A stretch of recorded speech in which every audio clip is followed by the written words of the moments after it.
Today we got a little bit of a short episode. We're doing a kind of top 3 list to round out the year before we hit our more extensive game of the year and New Year's resolutions episodes, which will be coming in the next couple of weeks. So we decided, sit down, let's talk in this winter season about some of our favorite winter levels and stages from various Nintendo video games.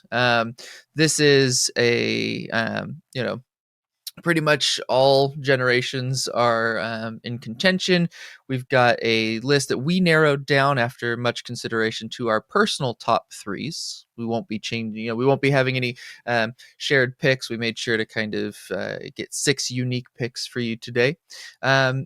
As we go through, we'll mention a couple of our honorable mentions, ones that almost made the list, but kind of just got pushed out by the ones we landed on at the end. And, we would love to hear from you guys, if you wouldn't mind, to, hit us up on Twitter or in the comment section to let us know what are your favorite winter stages in Nintendo games. But I think before we jump into our top 3, like I said, this list was pretty tough to narrow down. Turns out we like a lot of winter stages. The aesthetic works for us. The music usually just absolutely kills in these kinds of stages. And so we gave ourselves a little leeway, 2 additional stages that we're allowed to add to this. So Justin, why don't we start with yours? What were the 2 stages that did not make the final cut, but you would have made it on a slightly larger list? Yeah, really quick. These 2, I think, are really like fundamental to the games that they're in. Mm-hmm. First one is the Ice Palace from A Link to the Past. Yeah, classic Zelda Ice Palace. Really love that one, but just didn't make it on the list. The other one, sort of a controversial pick. It's kind of a Nintendo game, at least on the GameCube. We've talked about it here before. Metal Gear Solid, and that entire game, really, Shadow Moses, putting the entire game in one single location that's desolate, isolated, cold. It just did everything to add, the atmosphere to that game and really make you feel like you're out there on your own and you got to figure out how to get through this. Let's see, what was he trying to do there? He was trying to stop the Shadow Moses. Yeah, stop Metal Gear. I was trying to think what the name of the Metal Gear was, but anyway, those 2 are my 2 honorable mentions. What about you? So I went with probably the best and one of the only really wintry sections of a Metroid game, which is the Phendrana Drifts from the original Metroid Prime, which is just a standout stage for me in that series. A really cool atmosphere, nice design, something that really felt fresh in the Metroid series at the time, and still kind of holds up as one of the better, in my opinion, sections of that particular game. And then the other one is a game that I spent dozens and dozens of hours on back in 2020, and really enjoyed into the winter season, which was Animal Crossing New Horizons. I just really love when the seasons change in Animal Crossing games, and I think that the winter season is one of the more enjoyable. And the New Horizons in particular had a really nice winter season atmosphere that really resonated with me. So that was my honorable mentions. Phendrana Never made it to the winter season in Animal Crossing. I quit before then. I think I got out right after the winter season. I carried that through to the end of the year. I did spend more time on it than you, I think. But haven't seen another one since. But regardless, those are the honorable mentions. We've got Phendrana Drifts from Metroid Prime, Winter from Animal Crossing New Horizons, the Ice Palace from A Link to the Past, and Shadow Moses from Metal Gear Solid. So that's going to bring us to our top 3 winter stages.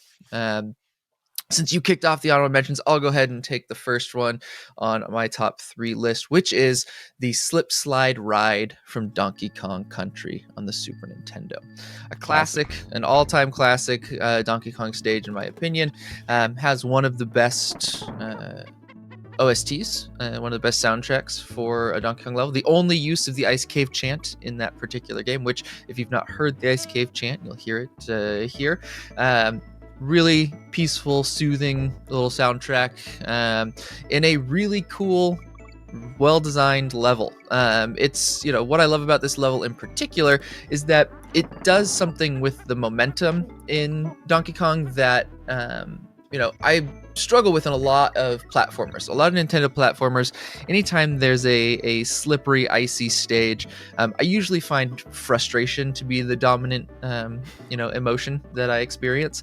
But the way that Donkey Kong Country is designed, and this level in particular is designed with slopes and ramps and narrow corridors for jumping puzzles, plus this really elaborate system of ropes that in most games you hit a rope, right, slows the momentum almost to a stop. You hit the rope, then you got to slowly climb your way up, ascend, descend. Slipslide Ride actually includes ropes that are color coded for which direction they will pull Donkey Kong or Diddy Kong when he makes contact. And so you're sliding around on the levels, using the momentum to avoid skidding into enemies while also building up a head of steam behind you so you can make the longer jumps, the more progressively difficult platforming sections. Then you hit these ropes, which start propelling you either north or south. And it creates this really nice kind of trajectory through the level where you're constantly moving. There's very little, downtime. It feels almost more like a Sonic level to me in some ways than a lot of other like Mario or Donkey Kong 2D platforming levels. And it just feels like probably the tightest, one of the tightest, movement game, sections of that game. And like I said, the aesthetic too, with the blue crystal wall background and the all the nice ice caverns and stuff is really enjoyable to look at. The only ice cavern level I think in the original Donkey Kong as well. So that's me, number 3, the slip slide ride from Donkey Kong Country, Super Nintendo. Justin, what about you? Where'd you land on number 3? Probably one of the most obvious picks, so somebody had to have it. It's Cool Cool Mountain from Super Mario 64. This game is, really a requirement for a conversation like this. You can't talk about great winter levels without talking about this one. This level is gigantic. It's sprawling. It's near the beginning of Super Mario 64, so you're still learning like a lot of the tutorial stuff. In this one in particular, it's the first time you get to go down a slide. Yeah. And that becomes a huge part of Mario 64 and some of the secret levels and stuff. So you're going down the slide here twice. There's a specific star that teaches you how to wall jump, and this was really important. I think it's easy to forget now, but controlling Mario in a 3D space and doing a wall jump was brand new. And Yeah. this particular star, you have to wall jump to get up onto a platform, and then do a double jump into a wall jump to actually get to the platform above with the star on it. So it was, it's pretty complicated and not totally easy to do. And this game just does so much of that tutorial stuff so well that you're playing while you're learning how to get through the game. Anyway, really love this one.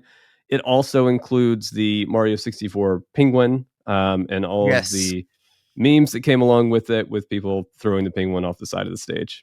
The most iconic of all Mario 64 characters, I think, at least in my opinion. A great stage. Mario 64, again, has that issue I have with most ice levels, right, where the movement doesn't feel all that great to me. But you pointed out, some of the jumping puzzles in that particular section are top tier Mario, especially 3D Mario platforming. Good stuff. Yeah, Good stuff. and that was just the first of snow levels in that particular Mm-hmm. game. They really went overboard with some of the snow stuff later Yeah. in the game. Yeah. Well, there it is. Cool Cool Mountain, number 2 on the list. So that brings us to our top 2, right? Our second pick in the ice level draft, and I went with the Frostlands from Octopath Traveler. Now if you've listened to this podcast at all for any number of time, we are big JRPG fans here. You knew there was at least going to be one JRPG level on this list, and this for me is my pick. Octopath Traveler being what I consider a fantastic little project from Square Enix. I know a very divisive game. Some people really didn't care for the different story paths and how they fail to sort of intersect until the absolute post game.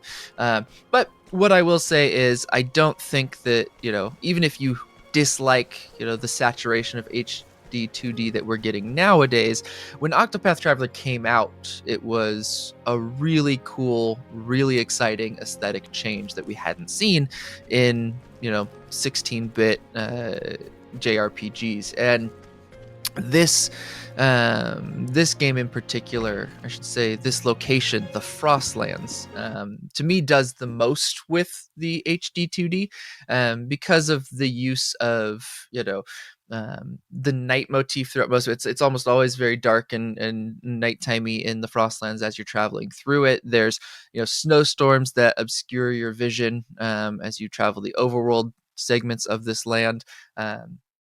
They have torches that light various paths and walkways, both in the towns and out, that create really interesting use of shadow and foreground and background in these sections. Some of the most enjoyable enemy encounters are in these sections as well. But for me, the main two reasons why I absolutely love this is it is home to the town of Flamesgrace, which is the starting town for the character Ophelia, who's the sort of cleric in the game, and that city is one of the most well designed and interesting in a game that has a lot of towns, very small towns, but a lot of towns. And Flamesgrace to me is the most memorable because you're traveling in through that city, and in the foreground you're traveling through the little town with all the the shops and the citizens to chat with, and in the background you're always seeing this sort of omnipresent view from different angles and perspectives, and sometimes it's obscured, sometimes it's fully visible, this beautiful cathedral, right? Flamesgrace Cathedral is hanging out in the background the whole time you're traveling through the city, and you can walk up this one path that takes you to this nice vista that overlooks the cathedral, where you have a really meaningful conversation at one point in the game with Ophelia. Um, and then as you travel down into the background of the level, because again, Octopath Traveler does a really good thing with depth for a 2D game that a lot of games didn't do before. You sort of make your way back to the cathedral, and you come across the cathedral doors, and it's this huge sprawling vista that really kind of just stood out to me. And all of this is backed up by one of the most peaceful, just beautiful soundtracks in JRPG history. I think that Octopath Traveler has easily a top 5 soundtrack overall, and I think that the Frostlands tracks, the various tracks that play in the overworld and the three or so towns that make up the Frostlands, are absolutely top tier video game music. There's something about winter themed OSTs that I absolutely just get behind. I don't know if it's the tinkling piano keys that you often get, but to me it's the one that evokes the feeling of the season more than just about any other theme that you get, any other leitmotif you hear in video game music. I feel like winter themes really just kind of feel like winter. I don't know how to explain it other than that, but Yeah. that's my pick for number 2, the Frostlands from Octopath Traveler. You mentioned this, but that game is full of these tiny towns, Mm-hmm. and a lot of them are pretty forgettable. Yeah. This one sticks out to me too. I didn't think about it for this list, but I'm glad you included it. That cathedral is really a powerful image, and some of the story beats that happen in and around that cathedral are, you know, they really hit pretty hard. Um, Huge fan of that level as well. My next pick, Icicle Inn from Final Fantasy VII, which I'm including Nice. because we've got the port on the Switch. Yeah, absolutely. This town's located in the snowfields. It's like a little resort town almost. Mm-hmm. So similar to what you're saying about Flamesgrace, the Icicle Inn really has this like warm and cozy feel. Just in the middle of this giant snowstorm of winter. Yeah. And the thing that I love about it is that it feels so peaceful. I mean, you uncover a lot of what happened, with Aerith's mother in that town. But outside Mm-hmm. of that, when you're talking to the townsfolk and stuff, it just feels very calm and peaceful. Even though like all hell is about to break loose with Sephiroth, it's really it feels so separate from Midgar. Where you've Yeah. got like the huge metropolis of a city versus this tiny little icicle inn with Hmm. these little fires going everywhere. But the most important part, maybe the most infamous part of this, is the snowboarding mini game that's a part of this city. If you Yeah. remember that, yeah, Yes. Yes. yeah, it was so popular, in fact, that Square Enix actually made a snowboarding Final Fantasy VII snowboarding mobile game out of it. This is like one of the toughest things about Final Fantasy VII for me is that snowboarding level. Yeah, it's awful. In my Yeah, it's awful. I hate it. but back in the day, I couldn't get enough of it. When I played this game Yeah. on the PlayStation, and God, when was that? The late '90s. Yeah. Yeah, I guess it was. Couldn't get enough of the snowboarding level.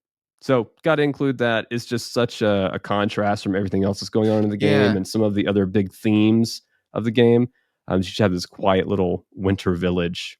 I think that to me is kind of like the aesthetic with winter stages, right? That I really kind of resonate with is that in most of these games, right? In most of these games, they feel like reprieves from a lot of what is happening. Usually, the events that happen there tend to be slower, more story based for some reason. I don't know if that's just something that feels that way to me or if that's actually the case, but it almost always feels like the snow stages are where things slow down and we can focus in on some sort of important narrative moments in these games. You point to the stuff with Aerith in I in the Icicle Inn, and I think that that's a really good point, right? That this game has so many places where you arrive and you hit the ground running, and you don't stop till you leave. And then you have this nice little slow paced snow town where you learn a whole lot of stuff, and then you get to hop on a snowboard and just kind of chill for a bit. A really cool experience, and one that still sticks out to me from that particular game. This is going to bring us to our final two picks, right? This is what we consider to be two of the most important, memorable, or just plain interesting snow levels, right? Winter stages, winter wonderlands, if you will, in modern Nintendo history. And for me, the obvious top pick has to be Snow Peak from The Legend of Zelda: Twilight Princess. I don't know if we're talking GameCube, Wii U, whatever. It's king of the crop for me. It is absolutely just kind of a highlight of that game for a couple of reasons. So let's start with the obvious connection to Final Fantasy VII. This is Link's snowboarding minigame, right? The first time you arrive at the Snow Peak, you have to race down the mountain, dodging various environmental hazards and enemy hazards as you navigate your way to this frozen manor sitting in the middle of this gigantic valley. It's a really cool scene. The snowboarding is this really pretty winter vista, this downhill course. And then you come out to the end, you cross this, you cross a couple rope bridges, and then you have to jump across a few like basically just small platformed like cliff faces. Jump across those, you pass out on this giant open vista to this huge rope bridge that leads up to what is in my opinion the best dungeon in all of 3D Zelda, and that is the Wow, Snow high Peak praise. Ruins. I think it is the best designed, the most interesting narratively, structurally, right? The puzzles in there are great. The narrative elements of it are great. Just the way it really stands out as a unique Zelda dungeon is impressive, right? I mean, by the time we hit Twilight Princess, we've seen so much, right? They've done everything. Ocarina of Time had some amazing ideas. Majora's Mask did a great job, iterating on those and bringing in some fresh takes. Wind Waker, it started to feel a little stale. Some of the dungeons, Wind Waker being my favorite 3D Zelda overall, has probably the weakest dungeons we've seen in the series. And then we hit Twilight Princess, and we're back, baby. And the Snow Peak Ruins, in my opinion, are the epitome of that. It's just an old, dilapidated manor sitting in the middle of this huge snowy valley. It's home to a Yeti couple. We've got, I believe it's Yeto and Yetta. are the two yetis that live inside the keep.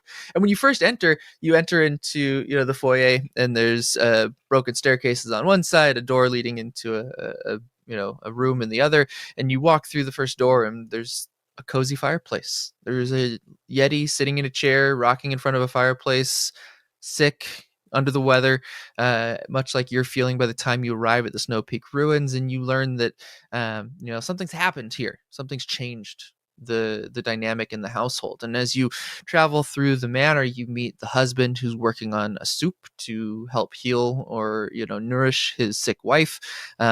You eventually restore her to health through both improving the stew as you travel through the manor, which unlocks, in traditional Zelda fashion, you go through, you find an item, you get a key, the key unlocks another door, you use the item that you found in the dungeon, and you unlock more doors, etc., etc. This time, a lot of times you end up back in this kitchen, right?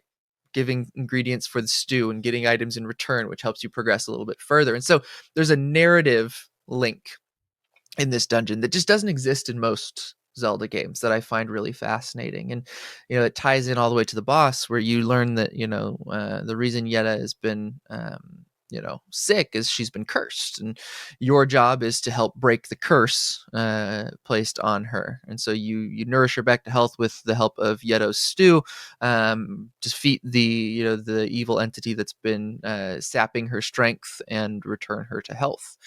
And what happens then is when you return to the Snow Peak in future visits, you get to snowboard against Yetta and Yetto. They are now the snowboard minigame. Instead of a solo run down, you now race against the Yetis who you helped save from certain doom. It's just a really cool story narrative beat with a really fun dungeon that has some cool enemies and a really nice, memorable boss. It's something so mundane, like trying to make this soup that's gonna Mm-hmm. make her feel better. Really fits Twilight Princess's overall like very realistic aesthetic, I guess. Yeah. Yeah, I Yeah. think Twilight Princess for me, it didn't hit well with me when it first came out. I was kind of on the fence with it, but I replayed the Wii U remaster last year, and found that I enjoyed it a whole lot more than I remembered. It really does stand out as having some very fresh ideas for the series, and aesthetically, it's actually a really cool. I like the more gritty, kind of realistic take that they went with for that game. It works really well. So again, Snow Peak just stands out for me. I couldn't think of anything else to go at the top of the list here because everything about it just kind of hits. I don't, there isn't really a miss there. It's a better snowboarding game in my opinion than Final Fantasy, right? And it's got a more Yeah, I agree. interesting narrative take as well. So yeah, that's number one for me.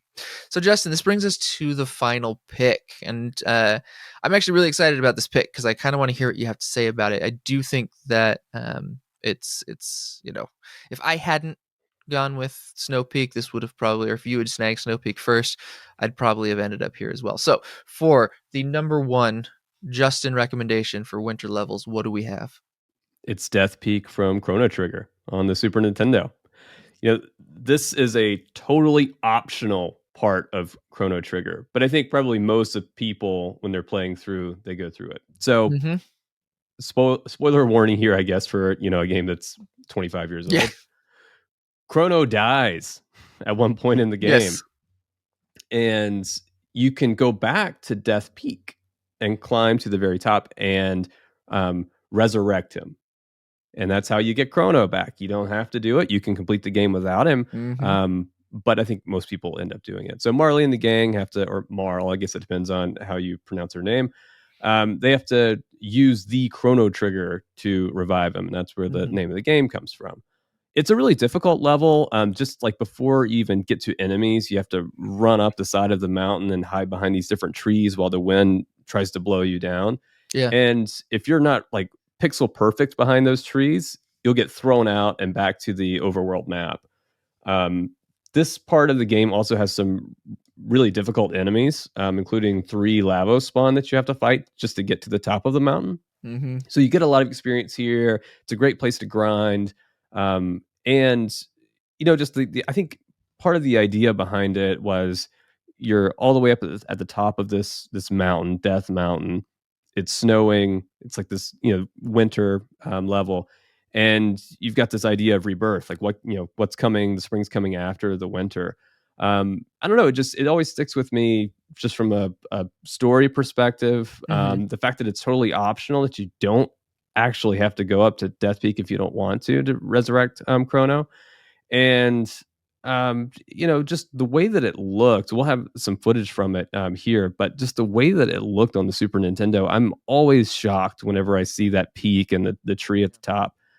Just what they were able to do on the Super Nintendo. Yeah, that final vista when you finally reach the top. And like you said, it's a grueling section of the game because, you know, uh, again, to just kind of go back to the fact that you are resurrecting the main character of the game, the character that you have probably dumped most of your time into, given the best equipment to, right? Spent the Hmm. most time building, dual techs and triple techs with various party compositions, almost all of them probably involving Chrono. And so now you're being asked to climb the mountain with three party members that you've probably never used in conjunction with one another before. They've probably never been the makeup of your party. So it's asking you to tackle one of the more difficult challenges in the game from a new perspective that is uncomfortable and unfamiliar to you, in order to return Chrono to the party, to bring him back to the fold in the game.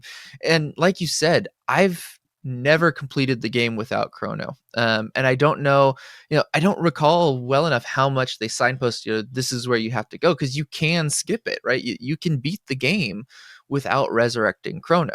And the fact that that's possible, but I didn't know about that until I was an adult, right? I played this game back on the Super Nintendo. My stepbrothers had the cart, and I remember playing it when I was, 12, 13 years old.